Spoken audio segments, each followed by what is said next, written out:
야, 최하사. 너는 애미 애비가 없어서 그런가 커피 물 조절하는 것도 아무도 안 가르쳐 주디. 뜨거운 믹스커피가 담긴 종이컵이 내 군화 발치로 툭 떨어졌다. 황토색 액체가 검은 가죽 위로 튀어 올랐지만 나는 반사적으로 뒷짐을 진 채 부동 자세를 유지했다. 죄송합니다. 다시 타오겠습니다. 죄송하면 다야? 요즘 젊은 것들은 이래서 안 돼. 특히 근본 없는 것들은 눈치가 없어도 너무 없단 말이지. 대대장 박만수 중령. 그는 혀를 차며 자신의 가죽 소파 깊숙이 몸을 파묻었다. 번들거리는 기름진 얼굴, 탐욕스럽게 튀어나온 배, 그리고 그 배 위에 얹어진 거만한 손. 대한민국 육군 장교라는 사실이 수치스러울 정도의 인간상이었다.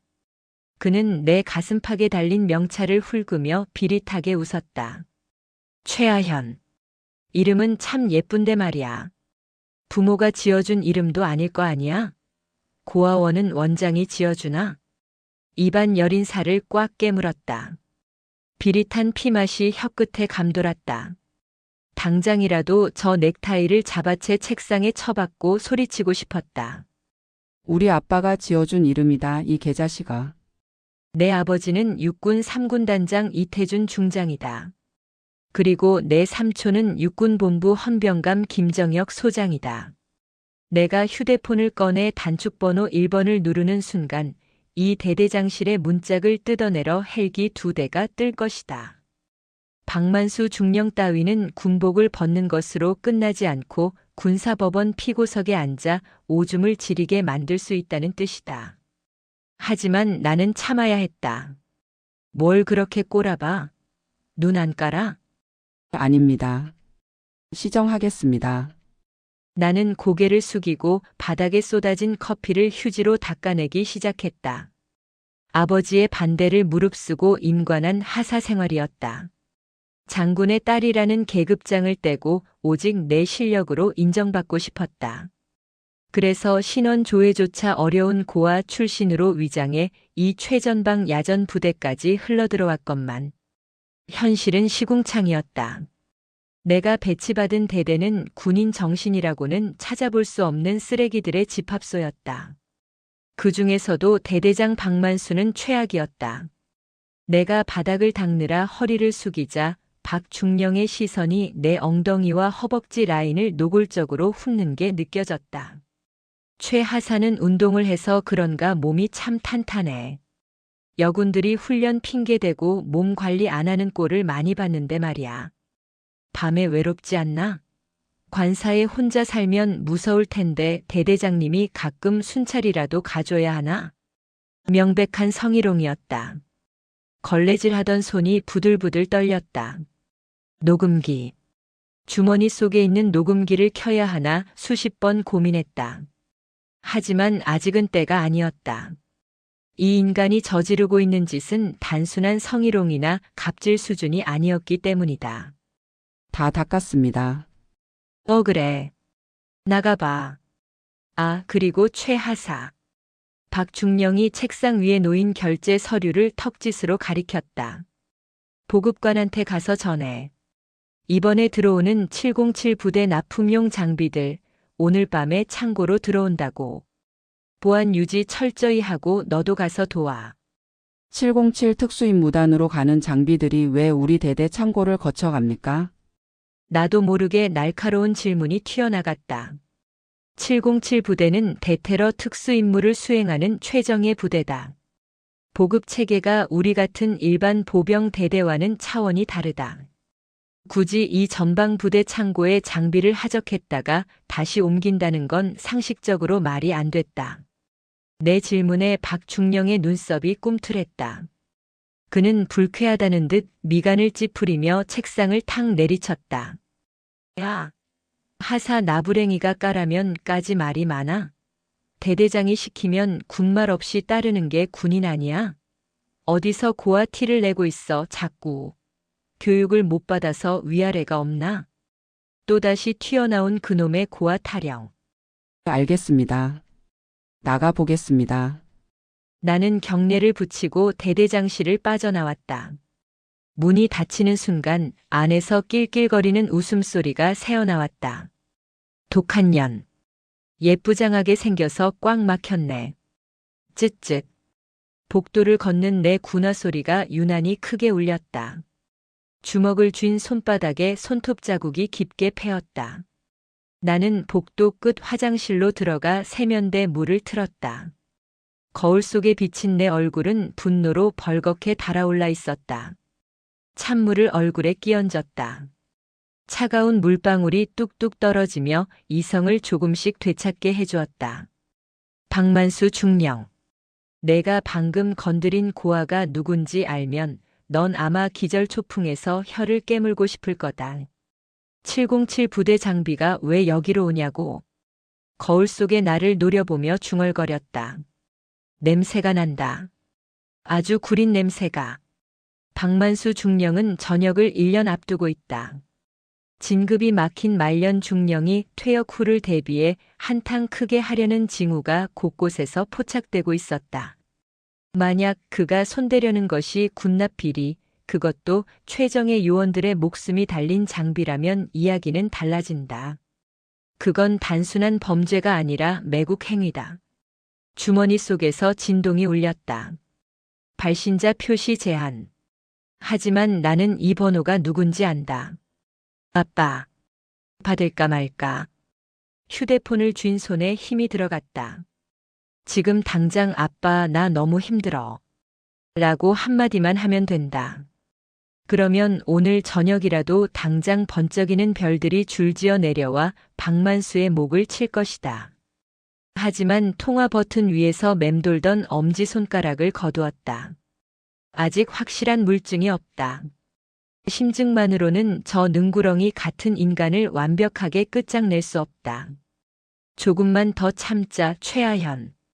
나는 휴대폰을 주머니에 다시 찔러 넣었다. 오늘 밤 707 부대 장비가 들어온다는 그 창고. 그곳에 분명히 놈의 목줄을 쥘 증거가 있을 것이다. 두고 봐. 내 손으로 내 멱살 잡고 군사법원에 세워줄 테니까. 나는 젖은 얼굴을 닦지도 않은 채 화장실을 나섰다. 싸늘하게 식은 눈빛이 복도의 어둠을 갈랐다. 전쟁은 이미 시작되었다. 그날 밤 하늘에는 구멍이라도 뚫린 듯 비가 쏟아졌다. 빗소리가 지붕을 때리는 소음 덕분에 창고 주변의 인기척은 자연스럽게 묻혔다. 나는 판초 우위를 뒤집어 쓰고 보급 창고 뒤편의 배수로를 따라 조용히 움직였다. 진흙탕이 군화 밑창을 질척하게 잡아당겼지만 속도를 늦출 수 없었다. 박만수 중령이 말한 707 부대 납품용 장비. 그 물건들이 오늘 밤 은밀하게 이 창고를 거쳐 간다는 사실이 내내 마음에 걸렸다. 창고 정문 앞에는 평소에는 보이지 않던 2.5톤 트럭 2대가 시동을 끈 채 정차해 있었다. 짐칸에는 짙은 국방색 방수포가 씌워져 있었지만 틈새로 보이는 박스의 로고는 선명했다. 특전사령부 707 특수임무단. 대한민국 최고의 대테러 부대로 들어갈 물건들이었다. 그런데 하역 작업을 하는 인부들의 복장이 이상했다. 군인이 아니었다.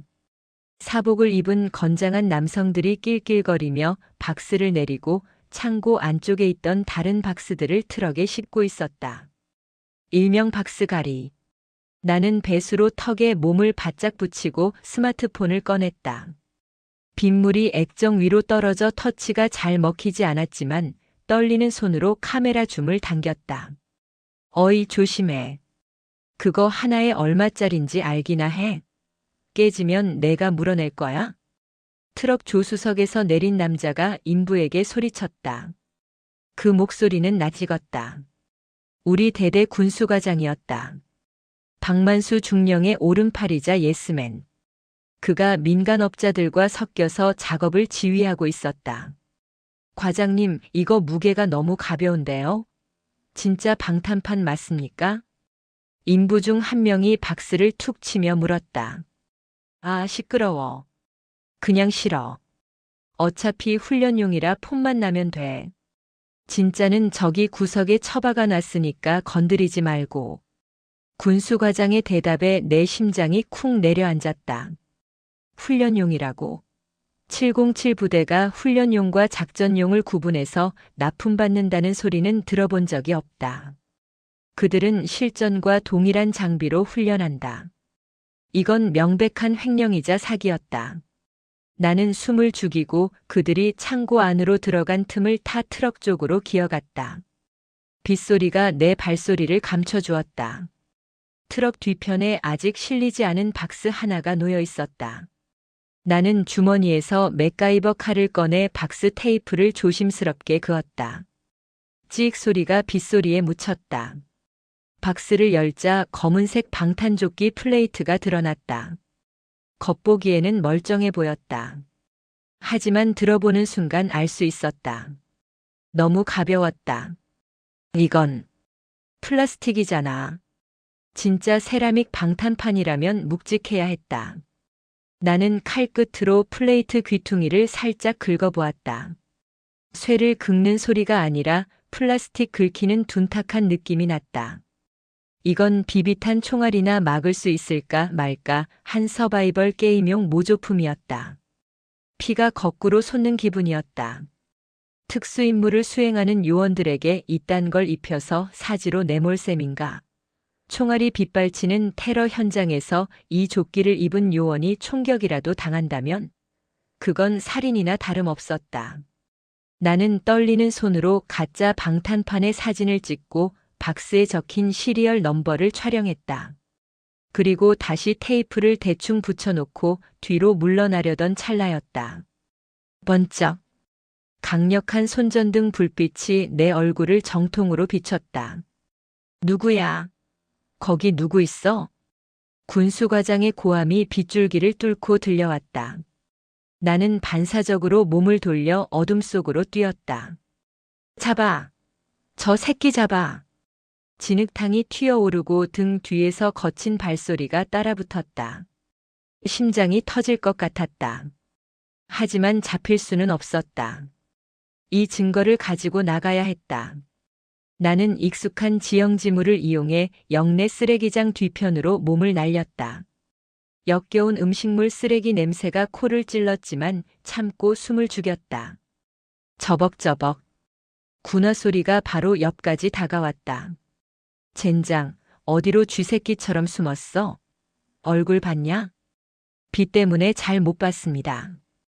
근데 체구가 작던데요? 여군 같기도 하고. 여군? 설마 최하사 그년인가? 군수과장의 목소리에 살기가 어려 있었다. 나는 입을 틀어막고 빗물에 젖은 쓰레기 더미 속에 몸을 더욱 파묻었다. 다음 날 아침 예상했던 호출이 떨어졌다. 최하현 하사 지금 당장 대대장실로 오랍니다. 행정병의 목소리에는 묘한 동정심이 섞여 있었다. 나는 밤새 한숨도 자지 못한 채 뜬 눈으로 밤을 지새웠다. 젖은 군복은 대충 말려 입었지만 꿉꿉한 냄새가 나는 것만 같았다. 주머니 속의 스마트폰에는 어젯밤 찍은 사진들이 고스란히 저장되어 있었다. 대대장실 문을 열고 들어가자 팽팽한 긴장감이 피부를 찔렀다. 창문 블라인드는 모두 내려져 있었고 방 안은 어두침침했다. 박만수 중령은 책상에 앉아 있지 않았다. 그는 방 한가운데서 골프채를 잡고 빈 스윙 연습을 하고 있었다. 붕붕. 바람을 가르는 소리가 날카로웠다. 그의 옆에는 어젯밤 마주쳤던 군수과장이 팔짱을 낀 채 나를 노려보고 있었다. 충성. 하사 최하현 대대장님 호출받고 왔습니다. 내 경내에도 박중령은 골프채를 놓지 않았다. 그는 내 주위를 천천히 돌며 마치 사냥감을 탐색하는 맹수처럼 굴었다. 최하사. 어젯밤에 뭐 했나? 숙소에서 쉬었습니다. 쉬었다. 그래, 쉬었겠지. 그런데 우리 군수과장이 어젯밤 창고 근처에서 쥐새끼 한 마리를 봤다는데 말이야. 그 쥐새끼가 흘리고 간 게 있어. 박중령이 턱짓하자 군수과장이 책상 위에서 무언가를 집어 던졌다. 내 이름이 적힌 주기표였다. 판초 위에 안쪽에 붙여두었던 명찰이 어딘가에 걸려 떨어진 모양이었다. 아차 싶었지만 표정을 관리했다. 이게 왜 거기 있는지 모르겠습니다. 분실한 지 꽤 됐습니다. 거짓말. 퍼. 예고도 없이 날아든 둔탁한 충격에 내 몸이 휘청거렸다. 비명조차 지르지 못했다. 박중령이 휘두른 골프채 헤드가 내 정강이를 강타했다. 뼈가 울리는 고통이 뇌수를 타고 올라왔다. 나는 바닥에 무릎을 꿇고 말았다. 아, 어디서 뻔한 거짓말을 해? 고아원에서는 거짓말하면 안 된다고 안 가르치던? 아, 부모가 없으니 가정교육을 못 받았겠네. 박중령은 골프채를 지팡이처럼 짚고 내 앞에 섰다. 그의 눈은 광기로 번들거리고 있었다. 너 봤지? 박스 뜯어봤지? 무슨 말씀인지. 이번에는 어깨였다. 골프채 샤프트가 내 왼쪽 어깨를 내리쳤다. 군복 위로 전해지는 충격이었지만 살이 찢어지는 듯한 고통이 밀려왔다. 나는 바닥을 구르며 신음했다. 최하현. 내가 뭘 봤든 뭘 찍었든 상관없어. 어차피 내 말 믿어줄 사람 여기 아무도 없어.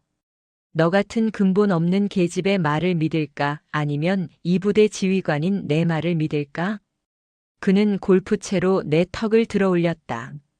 차가운 금속의 감촉이 턱 끝에 닿았다. 휴대폰 내놔. 나는 떨리는 손으로 주머니를 감싸쥐었다. 이걸 뺏기면 끝이다. 내 마지막 보루였다. 못 드립니다. 이건 사유재산입니다. 사유재산? 야, 군수과장. 뺏어. 군수과장이 달려들었다. 나는 저항하려 했지만 부상당한 다리와 어깨로는 역부족이었다. 군수과장은 내 팔을 꺾고 주머니에서 휴대폰을 강제로 꺼냈다. 비밀번호 풀어. 박중령이 골프채를 들어 올리며 위협했다. 이번에는 머리를 칠 기세였다. 나는 입술을 피가 나도록 깨물며 그를 노려보았다. 이러시면 군법 회부감입니다. 군법? 하하. 야, 얘가 법을 찾는다. 내가 여기서 죽어서 나가면 자살인지 사고산지 누가 알겠어? 어차피 찾을 가족도 없잖아. 그 말이 내 가슴을 후벼 팠다. 가족이 없다는 착각. 그 오만함이 저 인간을 괴물로 만들었다. 나는 결국 비밀번호 패턴을 풀어줄 수밖에 없었다. 박중령은 갤러리에 들어가 어젯밤 찍은 사진들을 보며 혀를 찼다. 사진도 참 꼼꼼하게 찍었네. 기자해도 되겠어. 그는 삭제 버튼을 누르고 휴지통까지 완벽하게 비웠다. 그리고는 내 휴대폰을 바닥에 내동댕이 치고 골프채로 내려 찍었다. 액정이 산산조각 나며 파편이 튀었다. 자, 이제 증거는 없네. 박중령은 부서진 휴대폰을 발로 툭 찼다. 나가봐. 그리고 명심해. 입 한 번 뻥긋하면 그땐 진짜 다리 하나 병신으로 전역하게 될 줄 알아. 아니지, 의가사 제대도 감지덕지하게 만들어주지. 군수품 횡령죄로 헌병대에 넘겨버릴 테니까. 나는 깨진 휴대폰 조각을 쥐고 절뚝거리며 대대장실을 나왔다. 피가 나지 않았는데도 온몸이 찢겨나간 듯 아팠다. 육체적 고통보다 더 참을 수 없는 것은 모멸감이었다. 아빠, 삼촌. 머릿속에 두 사람의 얼굴이 스쳐 지나갔다. 지금 당장이라도 소리쳐 부르고 싶었다. 하지만 증거가 사라졌다. 이 상태로 놈들을 고발해봤자 박만수는 빠져나갈 구멍을 만들어둘 것이다. 더 확실한 한 방이 필요했다. 복도를 걷는데 눈앞이 흐릿했다. 눈물이 아니었다. 분노였다. 소문은 발보다 빨랐다.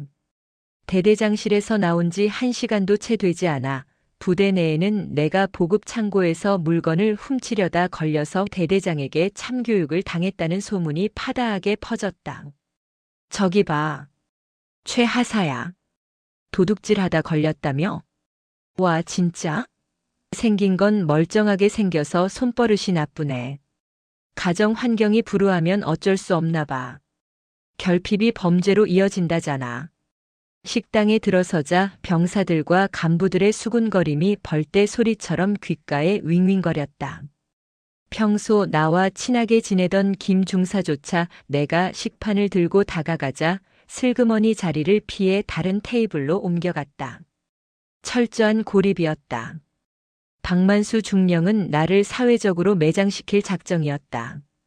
증거를 없애는 것뿐만 아니라 내 신뢰도를 바닥으로 떨어뜨려 나중에 내가 무슨 폭로를 해도 도둑년의 헛소리로 치부하게 만들려는 고도의 심리전이었다. 나는 밥알이 모래알처럼 느껴졌지만 억지로 국을 떠넣었다. 먹어야 했다. 먹고 버텨야 놈을 죽일 수 있으니까. 하지만 목구멍이 꽉 막혀 넘어가지 않았다. 결국 식판을 다 비우지 못하고 잔반통에 쏟아부었다. 오후 일과 시간 내게 주어진 업무는 아무것도 없었다. 행정반에 앉아 있었지만 아무도 내게 말을 걸지 않았고 업무를 주지도 않았다. 투명 인간 취급. 그 숨막히는 공기 속에서 내 어깨의 통증은 점점 심해져 왔다. 일과가 끝나자마자 나는 도망치듯 독신자 숙소 BOQ로 돌아왔다. 좁은 방 안에 들어와 문을 잠그자마자 다리에 힘이 풀려 주저앉았다. 으흑. 참았던 신음이 터져나왔다. 군복 상의를 벗고 거울 앞에 섰다. 왼쪽 어깨부터 팔뚝까지 시퍼런 멍이 들어있었다. 붓기가 심해서 팔을 들어 올리기도 힘들었다. 정강이는 껍질이 벗겨지고 피가 말라붙어 양말과 엉겨붙어 있었다. 구급 상자를 꺼냈지만 파스 몇 장과 소독약이 전부였다. 의무대에 갈 수도 없었다. 가면 기록이 남고 박중령의 귀에 들어갈 게 뻔했다. 나쁜 놈. 쓰레기 같은 새끼. 나는 파스를 붙이며 울먹였다. 단순히 맞아서 아픈 게 아니었다. 고아라는 이유로, 힘없는 하사라는 이유로 당해야 했던 그 모든 서름이 한꺼번에 밀려왔다. 내가 정말 고아였다면 어땠을까? 의지할 곳 하나 없이 이 지옥 같은 곳에서 전역할 때까지, 아니 평생을 저런 인간들에게 짓밟히며 살아야 했을까? 생각만 해도 끔찍했다. 책상 위에 놓인 박살난 휴대폰을 바라보았다. 전원은 들어오지 않았다. 세상과의 연결고리가 끊어진 기분이었다. 그때 방문 밖에서 누군가의 발소리가 들렸다. 똑똑. 누구십니까? 나는 황급히 군복을 챙겨 입으며 물었다. 최하사 나야. 김중사. 아까 식당에서 나를 피했던 김중사였다. 문을 열어주자 그가 주위를 두리번거리며 잽싸게 방 안으로 들어왔다.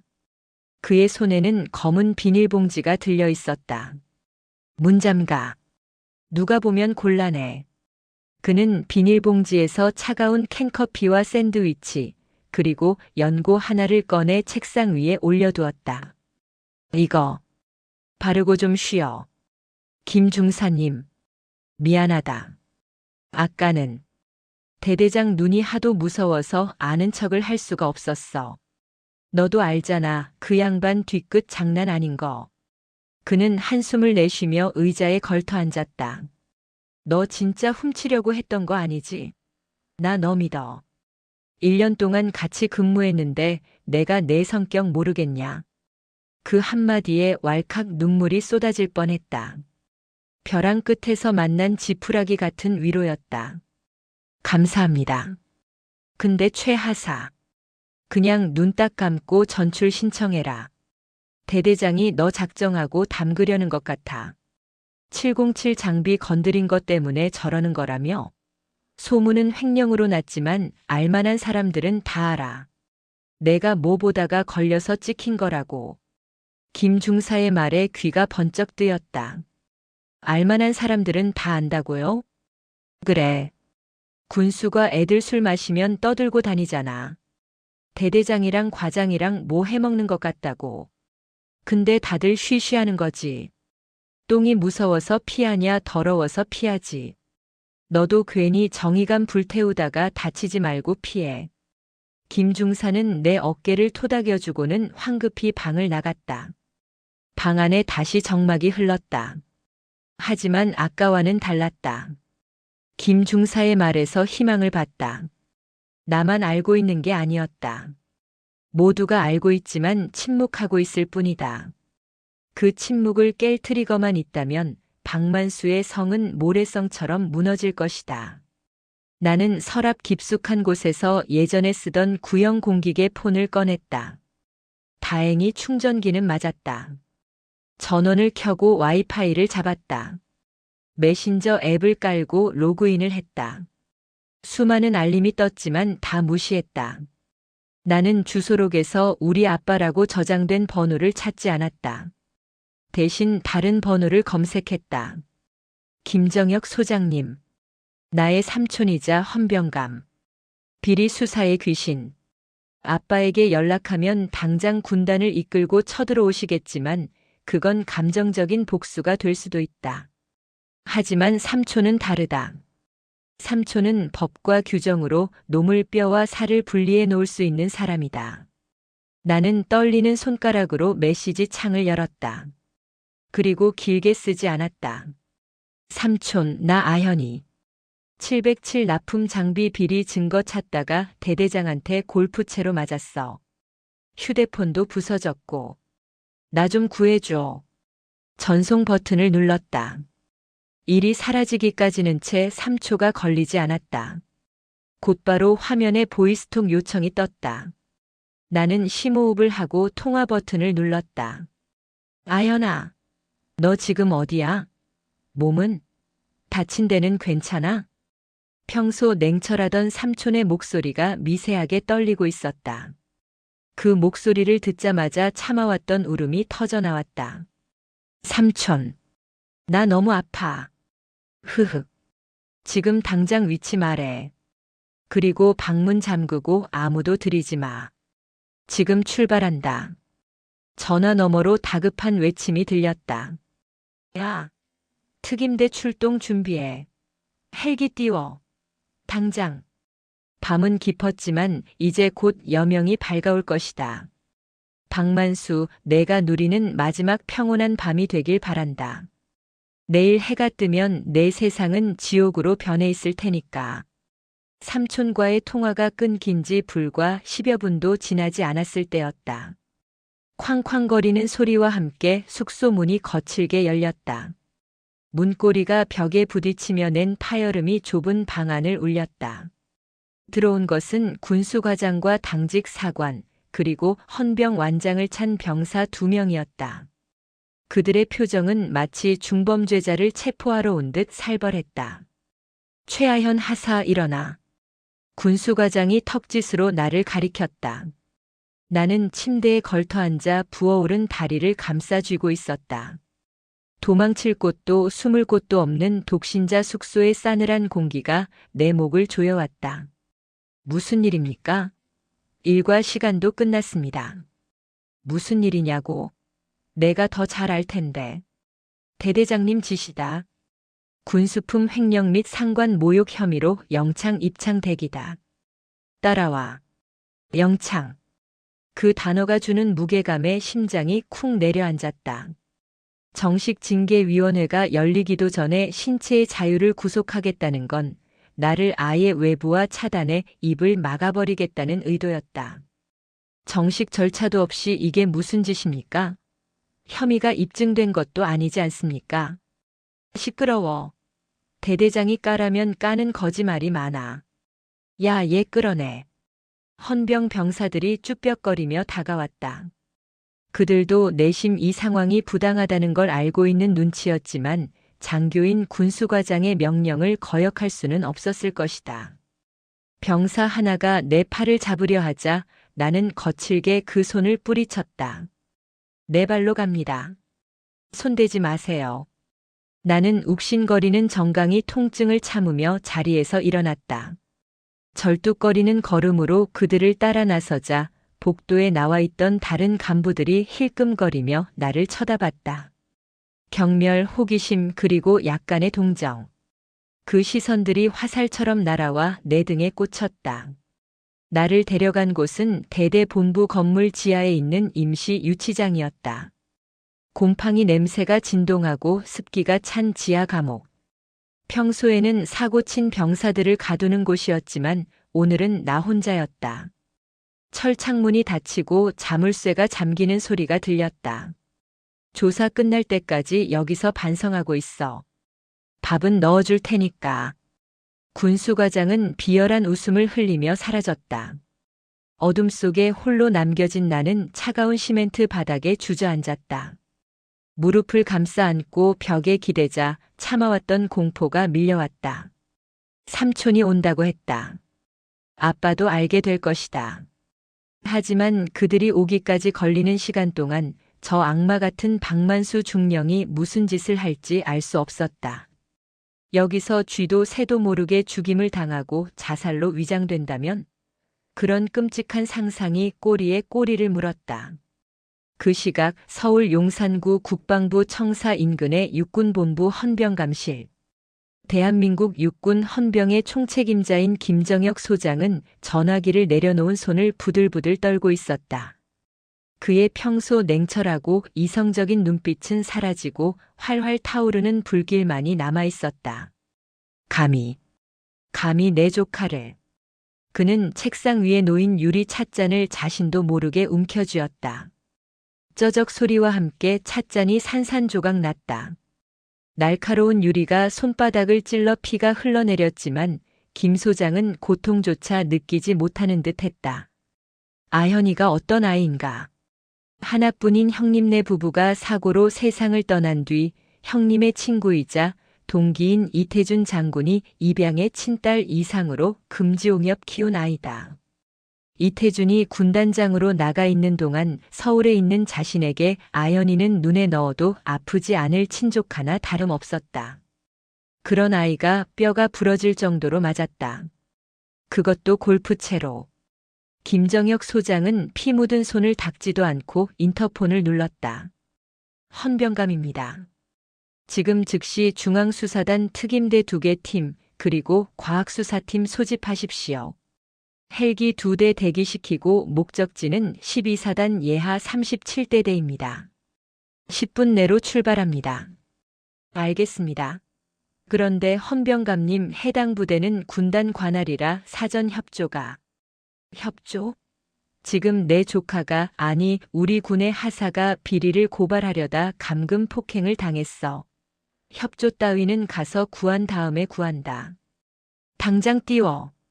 김 소장은 인터폰을 끊고 곧바로 개인 휴대폰을 들었다.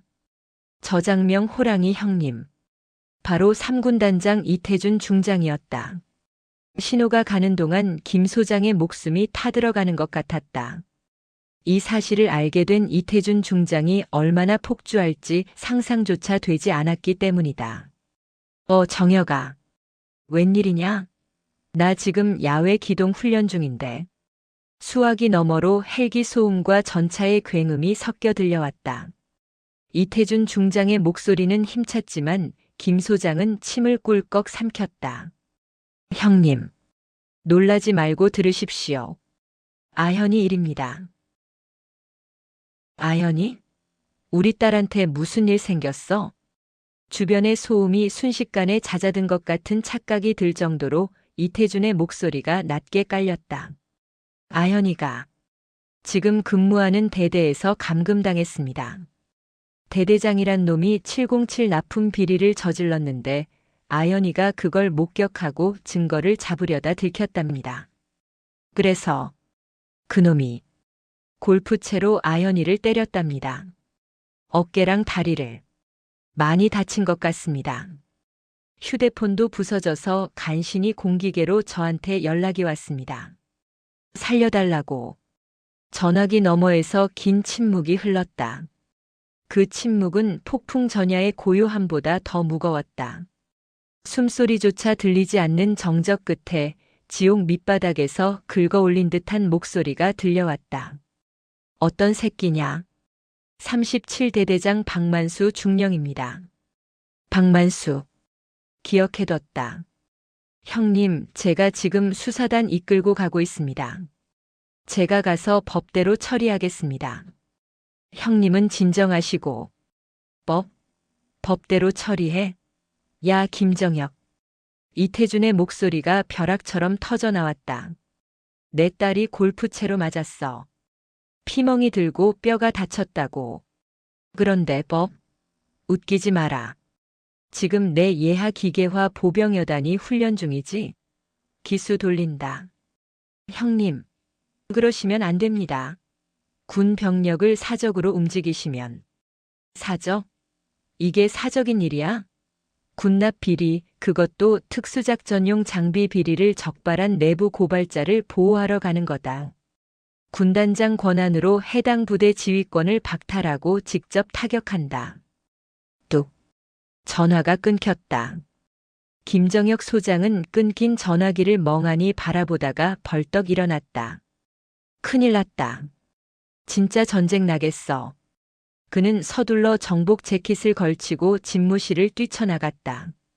이태준이 도착해서 그 대대장을 갈아마시기 전에 자신이 먼저 도착해서 신병을 확보해야 했다.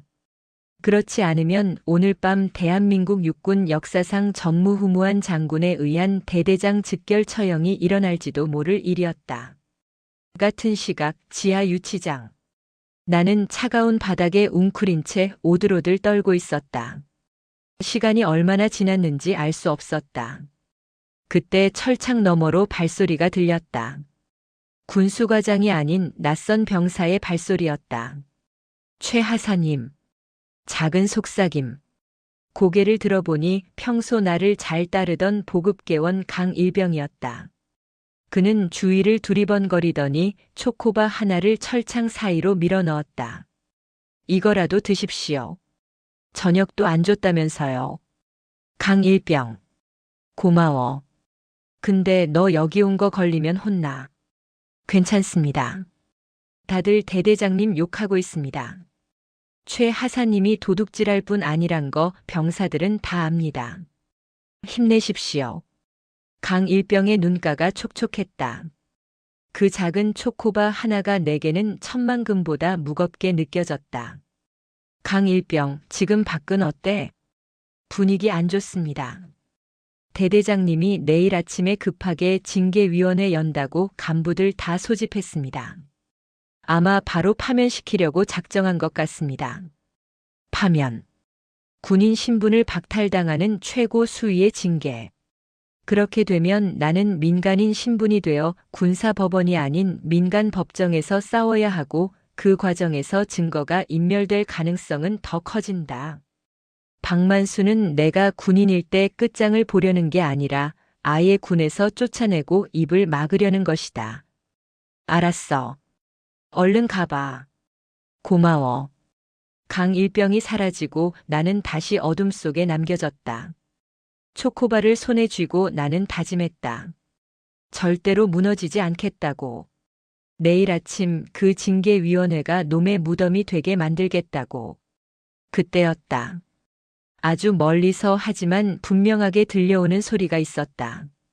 두두두두. 공기를 찢는 듯한 회전익의 파열음. 한 대가 아니었다. 여러 대의 헬기가 접근하고 있었다. 심장이 미친 듯이 뛰기 시작했다. 박만수 중령은 대대장실 소파에 다리를 꼬고 앉아 양주를 들이켜고 있었다. 그의 앞에는 작전과장과 군수과장, 그리고 그에게 아부하는 몇몇 대위들이 앉아 있었다. 좋다. 야, 내일 징계위 서류는 완벽하지? 예, 대대장님. 횡령 목격자 진술서부터 재고 부족 현황까지 완벽하게 맞춰놨습니다. 최 하사가 아무리 발버둥 쳐도 꼼짝 못할 겁니다. 군수과장이 비굴하게 웃으며 서류 뭉치를 흔들었다. 건방진년. 어디서 감히 내 뒤를 캐? 고아 주제에 군대 밥 좀 먹여줬더니 주인 무서운 줄 모르고. 박중령은 안주로 나온 육포를 씹으며 킬킬거렸다. 그는 자신의 계획이 완벽하다고 믿었다. 707 부대 납품건으로 챙긴 뒷돈은 이미 차명 계좌로 세탁해 두었고 불량품은 이미 트럭에 실려 떠났다. 최아현이 찍은 사진도 다 지웠으니 증거는 없다. 내일 아침 그녀를 불명예 제대시키고 나면 모든 게 끝나는 것이다. 근데 대대장님, 아까부터 밖이 좀 소란스러운 것 같습니다. 작전과장이 창가 쪽을 기웃거리며 말했다. 소란스럽긴. 바람 소리겠지. 한 잔 더 해. 박중령이 잔을 채우려던 순간 창문이 덜덜 떨릴 정도의 굉음이 가까워졌다. 그제야 술에 취한 박중령의 귀에도 그 소리가 들렸다. 두두두두두두. 일반적인 헬기 소리가 아니었다. 대규모 기동 헬기 편대가 저공 비행할 때나 나는 엄청난 소음이었다. 뭐야? 오늘 야간 비행 훈련 있었어? 박중령이 인상을 찌푸리며 자리에서 일어났다. 그때 행정반의 인터폰이 미친 듯이 울렸다. 통신보안 37대대 지휘통제실입니다. 뭐? 어디라고? 야, 똑바로 말해. 당직 사령의 다급한 고함이 복도까지 들려왔다. 박중령이 문을 열고 나가려는데 당직 사령이 하얗게 질린 얼굴로 뛰어왔다. 네. 대대장님, 큰일 났습니다. 뭔데 호들갑이야. 구 군단 사령부에서 UH-60 헬기 편대가 우리 부대로 진입 중이랍니다. 그리고 육군본부 헌병대 차량도 위병소를 통과했답니다. 뭐? 군단이랑 육본? 갑자기 왜? 박중령의 술기운이 확 달아났다. 군단장이 온다고? 육본 헌병대가? 사전에 아무런 통보도 없었다. 이건 정기 감사가 아니다. 작전이다. 저 헬기가 착륙합니다. 누군가의 외침에 박중령은 창문으로 달려갔다. 연병장에 모래바람을 일으키며 검은색 블랙호크 헬기 2대가 내려앉고 있었다. 헬기의 옆면에는 선명한 별 3개, 성판이 번쩍이고 있었다. 3스타? 군단장님이 직접? 박중령의 다리가 후들거렸다. 그는 급하게 군복 상의를 챙겨 입으며 소리쳤다. 야, 다들 뭐해? 나가서 영접 준비해. 아니, 왜 갑자기 오신 거야? 그는 거울을 보며 삐뚤어진 넥타이를 고치려 했지만 손이 너무 떨려서 제대로 되지 않았다. 불길한 예감이 등줄기를 타고 흘렀다. 혹시 최하사일이 새어나간 건가? 아니야, 그럴 리 없어. 걔는 폰도 뺏겼고 갇혀 있잖아. 박중령이 허둥지둥 연병장으로 뛰어나갔을 때 헬기의 로터는 멈추지 않고 계속 돌아가고 있었다. 강한 바람에 눈을 뜨기 힘들었지만 그는 헬기 문이 열리는 곳을 향해 거수 경례를 올릴 준비를 했다. 충성 37대대장 중령 박만수 군단장님의 방문을 환. 그의 목소리는 헬기 소음에 묻혔다. 하지만 그보다 더 그를 압도한 것은 헬기에서 내린 인물들의 기세였다. 가장 먼저 내린 것은 완전 무장한 헌병 특수임무대 SDT 대원들이었다. 검은 대테러복을 입고 소총을 든 그들은 순식간에 박중령과 간부들을 포위했다. 박중령이 당황하여 뒷걸음질 쳤다. 그리고 뒤이어 내린 인물.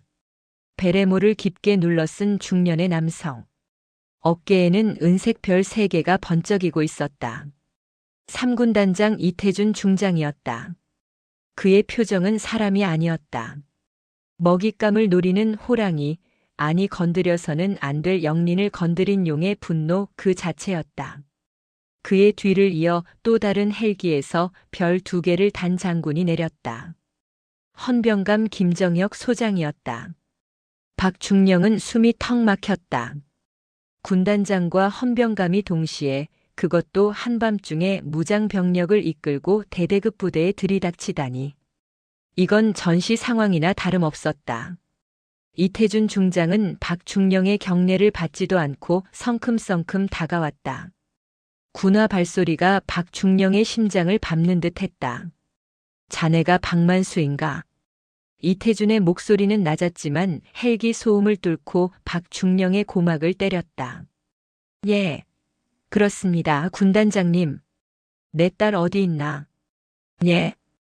박중령은 자신의 귀를 의심했다. 딸? 누구 딸? 군단장 딸이 여기 있다고.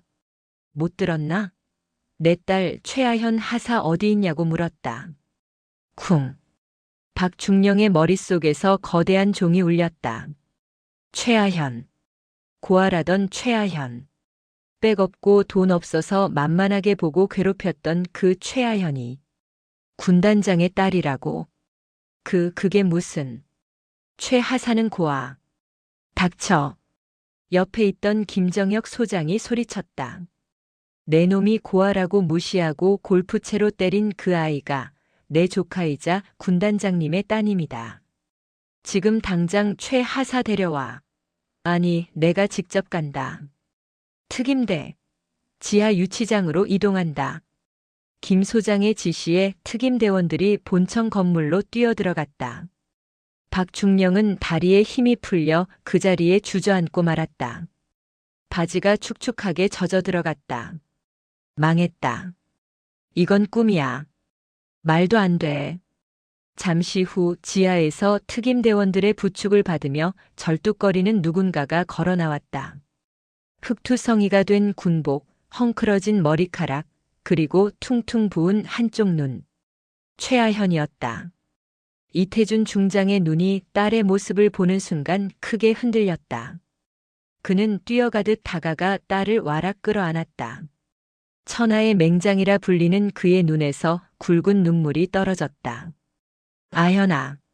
늦게 와서 미안하다. 아빠가 너무 늦었어. 아빠. 나는 아빠의 품에 안기자마자 긴장이 풀리며 다리가 꺾였다. 아빠의 단단한 어깨, 익숙한 스킨 냄새. 지옥 같던 하루가 끝나고 비로소 안전한 곳에 왔다는 안도감이 밀려왔다. 나 진짜 죽는 줄 알았어. 저 사람이 나 때렸어. 나는 떨리는 손가락으로 주저앉아 있는 박만수를 가리켰다. 아빠는 나를 삼촌에게 잠시 맡기고 천천히 몸을 일으켰다. 그의 얼굴에서 슬픔은 사라지고 오직 차가운 살이만이 남아 있었다.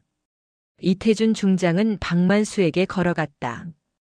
박만수는 덜덜 떨며 뒷걸음질 쳤지만 뒤에는 이미 헌병들이 버티고 있었다. 군단장님, 살려주십시오. 저는 정말 몰랐습니다. 한 번만 용서해 주십시오. 몰랐으면. 이태준 중장이 박만수의 멱살을 잡아 번쩍 들어올렸다. 몰랐으면 힘없는 부하를, 그것도 여군을 짐승처럼 패도 된다는 거냐? 퍽. 이태준 중장의 주먹이 박만수의 얼굴에 꽂혔다. 박만수는 비명과 함께 바닥을 굴렀다. 옥수수 털리는 소리와 함께 피 섞인 침이 튀었다. 이건 군단장으로서가 아니라 아버지로서 때린 거다. 군법은 헌병감이 집행할 테니 걱정 마라. 넌 오늘부로 군인이 아니다. 김정혁 소장이 품 안에서 서류 봉투를 꺼내 박만수의 얼굴 위로 던졌다. 흩날리는 종이들 사이로 사진들이 보였다. 박스가리를 하는 현장 사진, 가짜 방탄조끼 성분 분석표, 그리고 박만수의 차명 계좌 내역까지. 이미 다 털었다. 내가 빼돌린 돈으로 산 그 골프채, 압수물 1호로 챙겨갈 테니 그리 알아라. 주변에 있던 작전과장과 군수과장, 대위들은 사색이 되어 고개를 받고 있었다. 그들 역시 공범으로 곧 체포될 운명이었다. 연병장을 가득 메운 헬기의 서치라이트 불빛 아래 박만수는 처참하게 무너져 있었다. 나는 삼촌의 부축을 받으며 그 광경을 지켜보았다. 아픈 몸은 여전했지만 가슴 속 체증이 뻥 뚫리는 기분이었다. 아빠가 다시 내게로 다가왔다. 그는 내 멍든 어깨를 조심스럽게 어루만지며 말했다. 가자, 아현아. 집에 가자. 응, 아빠. 나는 눈물을 닦고 고개를 끄덕였다. 헬기에 오르기 전 나는 마지막으로 박만수를 내려다보았다. 그는 헌병들에게 양팔이 잡혀 개처럼 끌려가고 있었다. 계급장 떼고 붙자고. 아니, 계급장 붙이고 제대로 붙으니까 넌 아무것도 아니었어. 헬기가 굉음을 내며 다시 하늘로 솟아올랐다. 발 아래로 작아지는 37대대의 모습이 보였다. 내일 아침이면 이곳은 완전히 뒤집히고 새로운 지휘관과 함께 정화될 것이다. 그리고 나 역시 이제 더 이상 숨어 지내는 고아 하사가 아니라 당당한 군인 최하연으로 다시 시작할 것이다. 밤하늘의 별들이 유난히 밝게 빛나고 있었다. 마치 내 앞날을 비추는 것처럼. 헬기의 로터 소리가 잦아들었지만 연병장의 공기는 여전히 살얼음판 같았다. 37대대 연병장은 한밤중임에도 대낮처럼 환했다. 헬기에서 비추는 서치라이트와 헌병 특임대 차량의 눈부신 헤드라이트가 박만수 중령과 그 일당들을 비추고 있었다. 나는 아버지의 부축을 받아 헬기에 오르려다 멈칫했다. 이 장면을 똑똑히 봐두고 싶었다. 나를 지옥으로 몰아넣었던 저 인간들이 바닥으로 추락하는 꼴을 내 눈에 새겨야만 지난 1년간의 악몽을 털어낼 수 있을 것 같았다. 아빠, 잠깐만. 그래. 보고 가자. 내가 당한 만큼, 아니 그 이상으로 갚아주는 걸 봐야지. 아버지는 내 어깨를 감싸 안으며 고개를 끄덕였다. 연병장 주변으로 내복 차림의 병사들이 하나둘씩 모여들고 있었다. 생활관에서 자다가 헬기 소리에 깬 병사들이었다. 그들은 겁에 질린 표정이었지만 상황을 파악하고 나서는 눈빛이 달라졌다. 평소 그들을 괴롭히던 대대장이 개처럼 무릎 꿇고 있는 모습. 병사들의 눈에 통쾌함이 서리기 시작했다. 헌병감인 삼촌 김정혁 소장이 박만수 앞으로 걸어갔다. 삼촌은 가죽 장갑을 낀 손으로 박만수의 턱을 거칠게 들어 올렸다. 박만수, 내 놈 죄목이 뭔지 아나? 선처해 주십시오. 헌병감님, 저는 정말 몰랐습니다. 군수과장이 다 꾸민 일입니다. 저는 그저 결제만 했을 뿐입니다. 박만수는 비굴하게 옆에 엎드려 있는 군수과장을 손가락질했다. 방금 전까지 내 오른팔이라며 챙기던 부하를 가차없이 팔아넘기는 추악한 모습이었다. 그 말을 들은 군수과장이 억울하다는 듯 고개를 번쩍 들었다. 대대장님, 그게 무슨 말씀입니까? 대대장님이 시키셨잖습니까? 707 부대 납품건으로 한탕에서 퇴직금 챙겨야 한다고 저한테 짝퉁 업체 알아보라고 지시한 게 누굽니까? 이 새끼가 어디서 거짓말을 해? 내가 언제 그랬어? 녹음 파일 다 있습니다. 대대장님이 뒷돈 받은 거 제가 세탁해서 전달해 드렸잖습니까? 서로 물고 뜯는 아기 다툼. 그 꼴을 지켜보던 삼촌이 싸늘하게 비웃었다. 아주 볼만하구만. 의리라고는 눈꼽만큼도 없는 놈들. 그래, 녹음 파일이 있다고 했나? 아주 훌륭한 증거네. 특임대장. 예. 헌병감님. 검은색 대테러복을 입은 특임대장이 굵은 목소리로 복창하며 다가왔다. 이놈들 전원 긴급 체포해. 죄목은 군형법상 군용물 절도, 업무상 횡령, 특수폭행, 협박, 그리고 상관 모욕 및 하극상이다. 하극상이라니요? 억울합니다. 박만수가 발악하듯 소리쳤다. 최 하사가 군단장님 따님인 줄 몰랐습니다. 알았으면 제가 미쳤다고 그랬겠습니까? 모르고 한 건 하극상이 아니지 않습니까? 그 순간 옆에 서 있던 아버지가 참지 못하고 다시 앞으로 나섰다. 장군의 정복이 바람에 펄럭였다.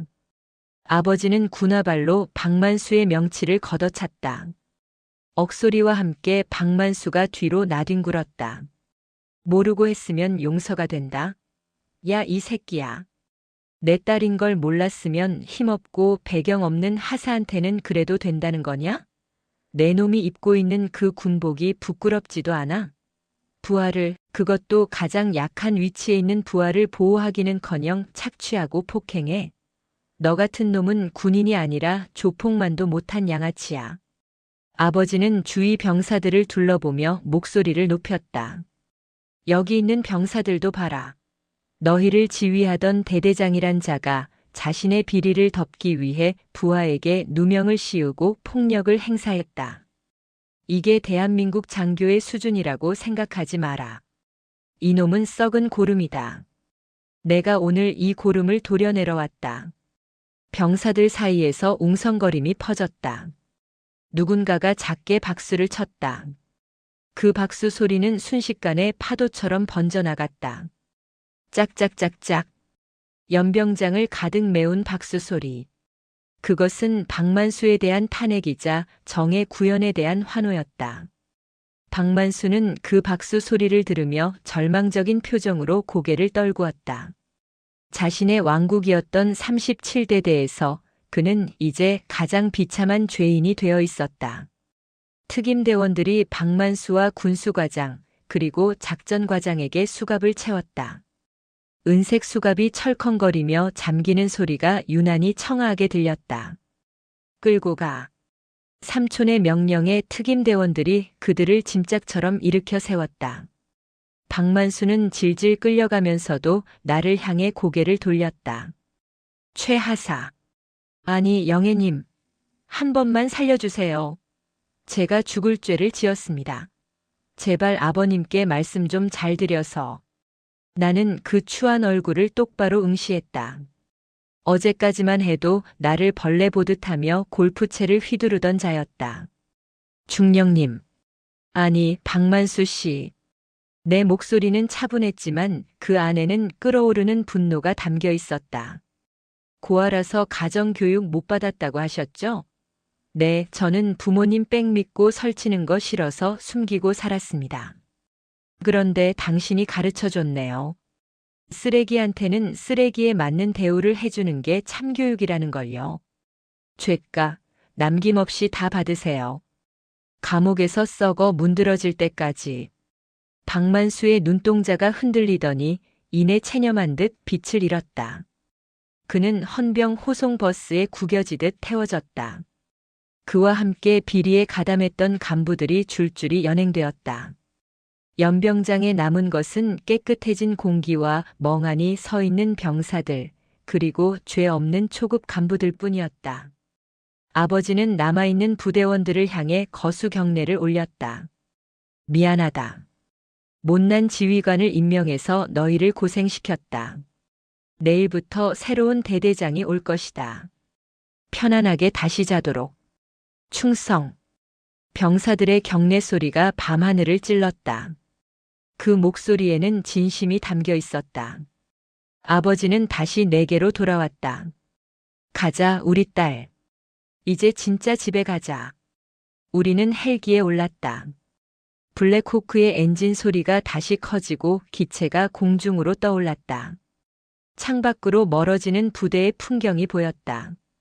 어두운 연병장 한 구석, 내가 갇혀있던 지하 감옥 입구가 보였다.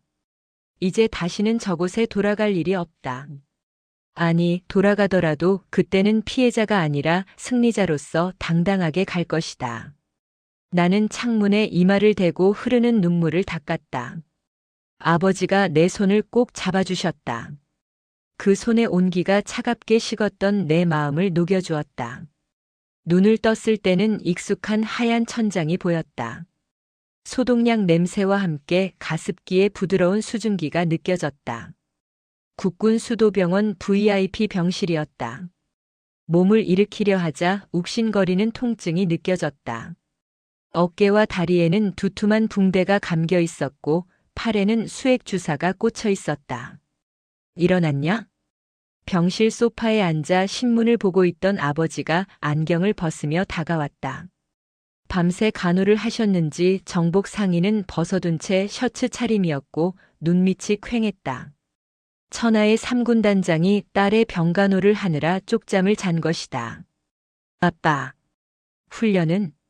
부대는 어쩌고 여기 있어? 지금 그게 중요하냐? 내 딸이 반병신이 될 뻔했는데 부대가 대수야? 부군단장한테 맡겨놨다. 정혁이도 새벽까지 조사하다가 잠깐 눈 붙이러 갔다. 아버지는 물컵에 빨대를 꽂아 내 입에 대주셨다. 시원한 물이 목을 타고 넘어가자 정신이 좀 들었다. TV 좀 켜봐도 돼? 뉴스는 봐서 뭐하게.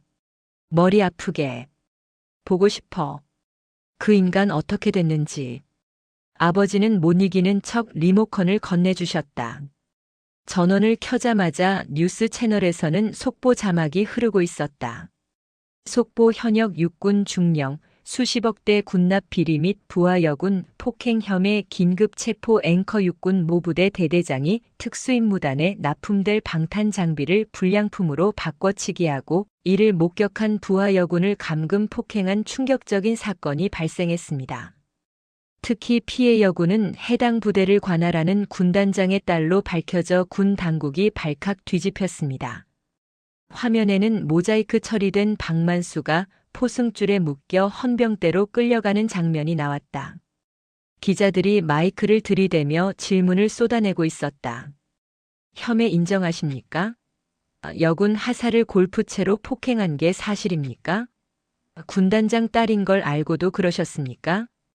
박만수는 고개를 푹 숙인 채 아무 말도 하지 못했다.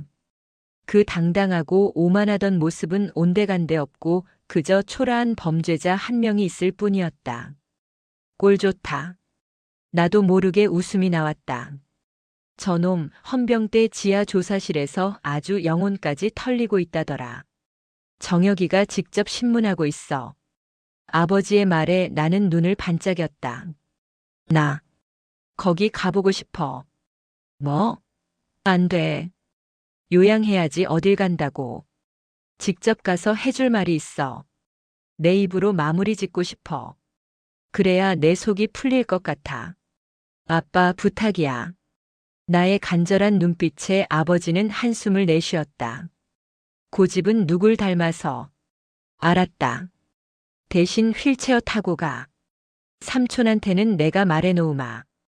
오후 2시. 나는 휠체어를 타고 육군본부 헌병대 조사실 유리창 너머에 있었다. 매직 미러를 통해 안쪽이 훤히 들여다 보였다. 조사실 안은 살벌했다. 삼촌은 정복 상의를 벗고 와이셔츠 소매를 걷어붙인 채 서류 뭉치를 책상에 내리치고 있었다. 야, 박만수. 내가 빼돌린 돈으로 산 아파트, 차, 주식 다 압류 들어갔다. 내 마누라는 참고인 조사받으면서 이혼 소송 준비한다더라. 넌 이제 빈털터리의 전과자야. 박만수는 수척해진 얼굴로 멍하니 허공을 응시하고 있었다. 하루 만에 10년은 늙어 보였다. 그리고 707 부대 납품건. 그 중국산 플라스틱 방탄판. 그거 납품한 업체 대표가 불었어. 내가 먼저 제안했다고. 리베이트 40% 챙겨주면 눈 감아주겠다고 했다며. 소장님, 죽을 죄를 지었습니다. 죽을 죄? 그래, 죽어 마땅하지. 내 놈 탐욕 때문에 우리 군 최정예 요원들이 목숨을 잃을 뻔했어. 이건 단순 횡령이 아니라 이적 행위야. 반역이라고. 삼촌의 고함 소리에 박만수가 움찔거렸다. 나는 삼촌에게 신호를 보냈다. 삼촌이 유리창 쪽을 보더니 고개를 끄덕였다. 문이 열리고 아버지가 밀어주는 휠체어를 탄 내가 조사실 안으로 들어갔다. 박만수의 시선이 내게 꽂혔다. 그는 나를 보자마자 반사적으로 자리에서 일어나려다 헌병에게 제지당해 다시 주저앉았다. 최 하사님. 그의 목소리가 떨렸다. 나는 휠체어를 책상 바로 앞까지 밀고 갔다. 붕대 감긴 내 모습을 보는 그의 눈동자가 흔들렸다. 불편해 보이시네요, 중령님. 아, 이제 중령 아니신가? 면목 없습니다. 제가 미쳤었습니다. 제발 용서해 주십시오. 박만수가 책상에 머리를 박으며 울먹였다. 용서요? 아니요. 저는 당신 용서하러 온 게 아닙니다. 확인하러 왔습니다. 나는 품에서 꼬깃꼬깃해진 종이 한 장을 꺼내 책상 위에 올렸다. 어제 그 난리통 속에서도 내가 끝까지 지키려 했던 박스가리 현장에서 적어둔 시리얼 넘버 메모였다. 이거 기억나시죠? 제가 이거 때문에 맞았잖아요. 당신이 뺏어서 찢어버리려고 했던 거. 박만수가 고개를 들지 못했다. 당신은 내가 아빠 백 믿고 까분다고 생각했겠지. 내가 징징거려서 아빠가 헬기 타고 온 줄 알지. 착각하지 마. 내가 이 증거 모아서 헌병대에 제보한 거야. 아빠가 아니라 내가 내 손으로 당신 비리 잡은 거라고. 그의 눈이 커졌다. 그는 단순히 딸바보 아빠가 복수하러 온 줄 알았지. 내가 체계적으로 증거를 수집해 보고했다는 사실은 몰랐던 것이다. 나는 최하현 하사야. 이태준 딸이기 전에 대한민국 육군 부사관이라고. 당신 같은 쓰레기가 군복 입고 설치는 꼴 못 봐서 내가 목숨 걸고 잡은 거야. 그러니까 억울해하지 마. 당신은 권력에 당한 게 아니라 정의에 당한 거니까.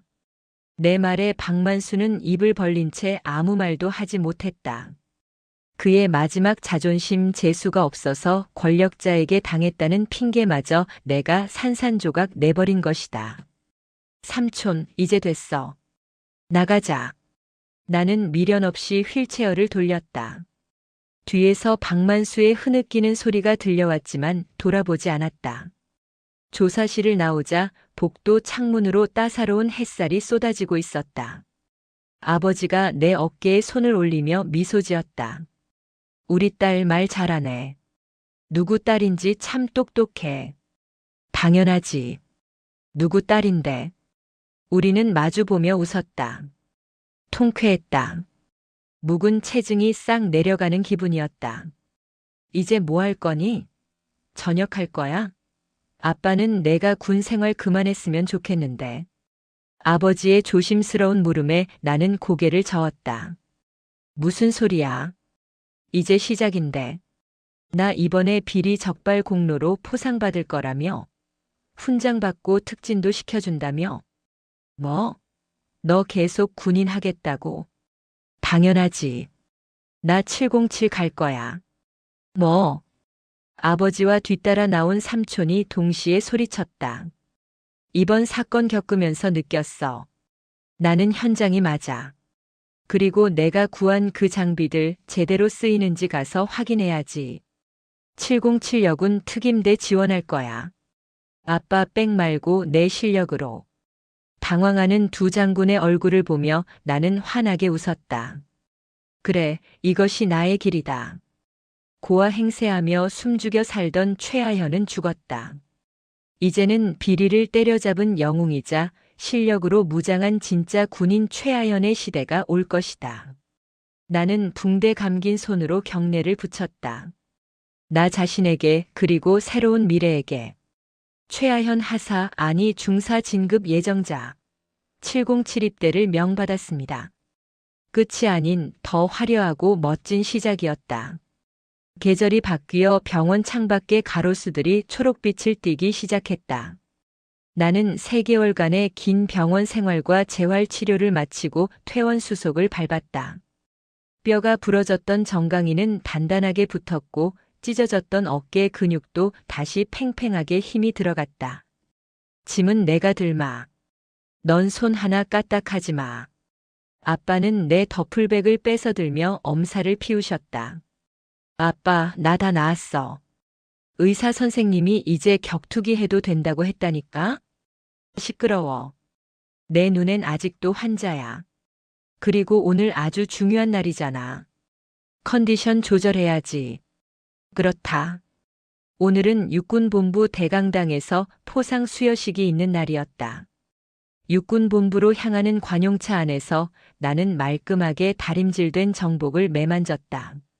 어깨에는 하사 계급장이 아닌 새로 받은 중사 계급장이 달려 있었다. 이번 군납 비리 사건 해결의 공로를 인정받아 1계급 특진의 영광을 안게 된 것이다. 대강당은 수많은 장병과 취재진으로 가득 차 있었다. 단상에 오르자 눈부신 조명이 쏟아졌다. 육군 중사 최하현. 육군 참모총장이 직접 훈장을 내 가슴에 달아주었다. 묵직한 훈장의 무게가 느껴졌다. 귀관은 투철한 군인 정신으로 거대 군납 비리를 척결하고 군의 명예를 드높였다. 그 용기에 경의를 표한다. 감사합니다. 충성. 우렁찬 경례와 함께 뒤를 돌자 객석 맨 앞줄에 앉아있는 아빠와 삼촌이 보였다. 천하의 강철 군인이라 불리는 두 분이 손수건으로 눈가를 훔치고 있었다. 그 모습이 묘하게 웃기면서도 가슴 찡했다. 식이 끝나고 리셉션장이 열렸다. 그때 낯익은 얼굴들이 쭈뼛거리며 다가왔다.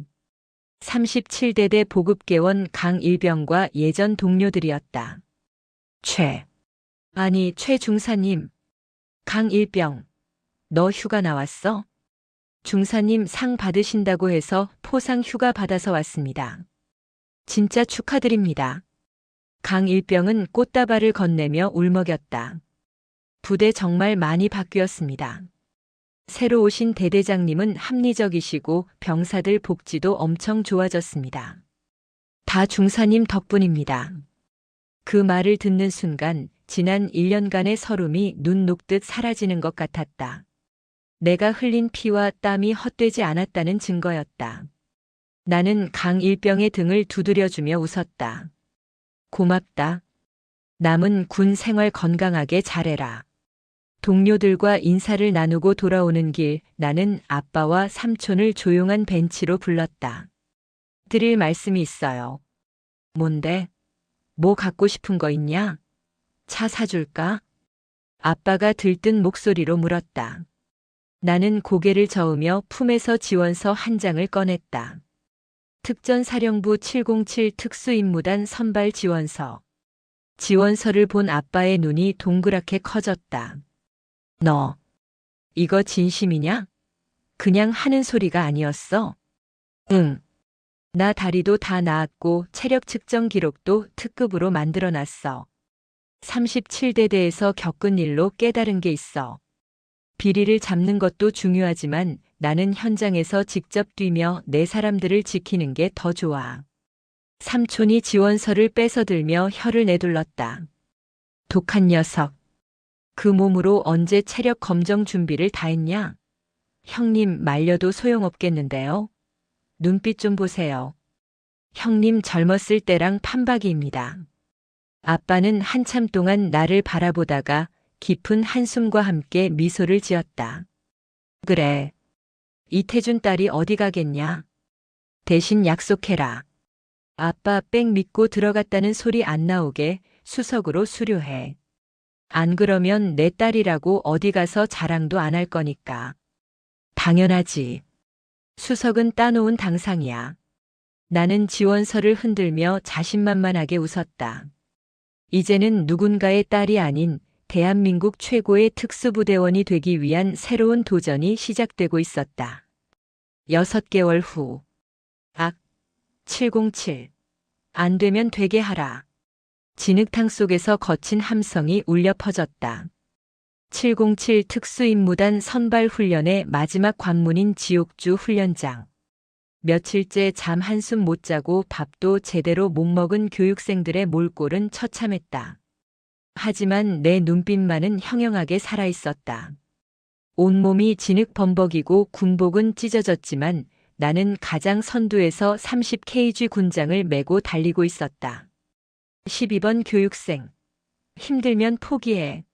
너 아니어도 할 사람 많아. 교관이 옆에서 고래고래 소리를 지르며 정신력을 흔들었다. 아닙니다.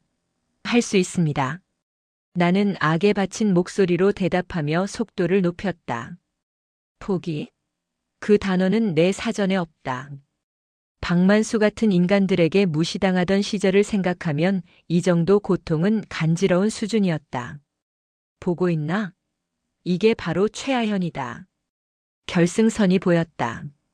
숨이 턱 끝까지 차올랐지만 나는 마지막 전 먹던 힘까지 짜내어 전력 질주했다. 가장 먼저 결승선을 통과하는 순간 다리에 힘이 풀려 바닥에 쓰러졌다. 12번 교육생 최하현 1등으로 도착. 하늘이 핑 돌았다. 진흙투성이 얼굴로 가쁜 숨을 몰아쉬는데 파란 가을 하늘이 눈에 들어왔다. 해냈다.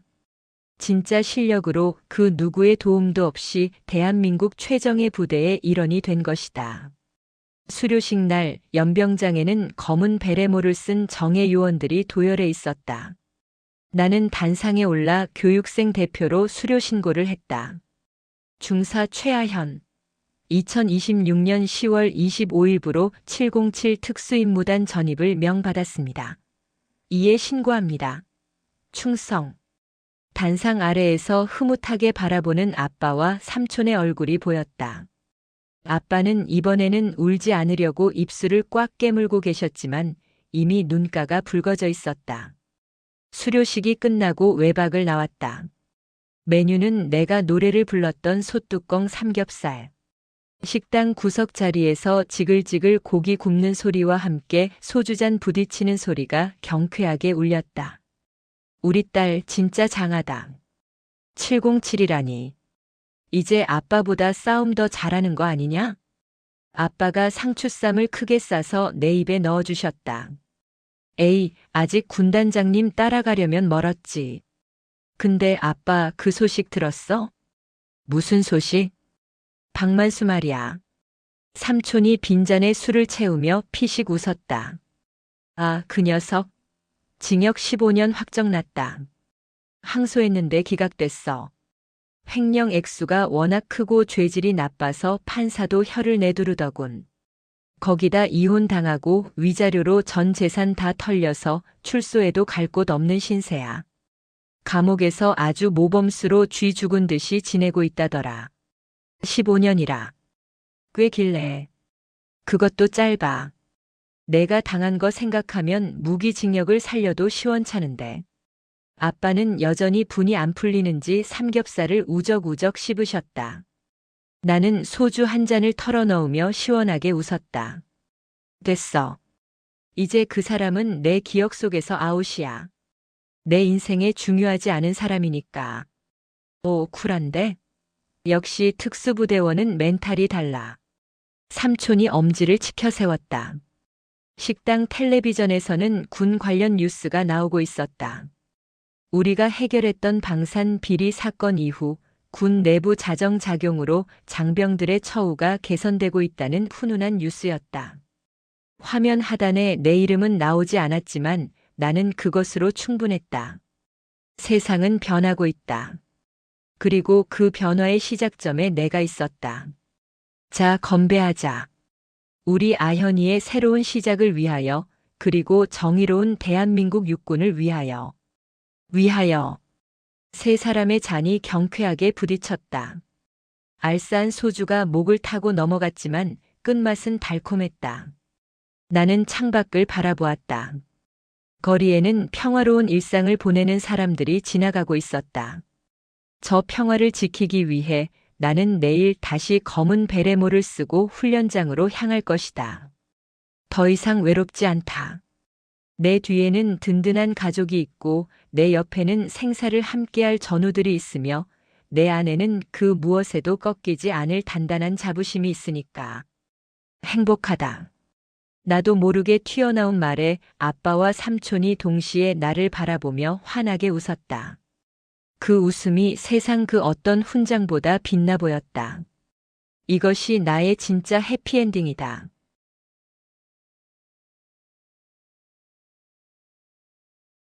더 많은 이야기 구독, 좋아요 부탁드립니다.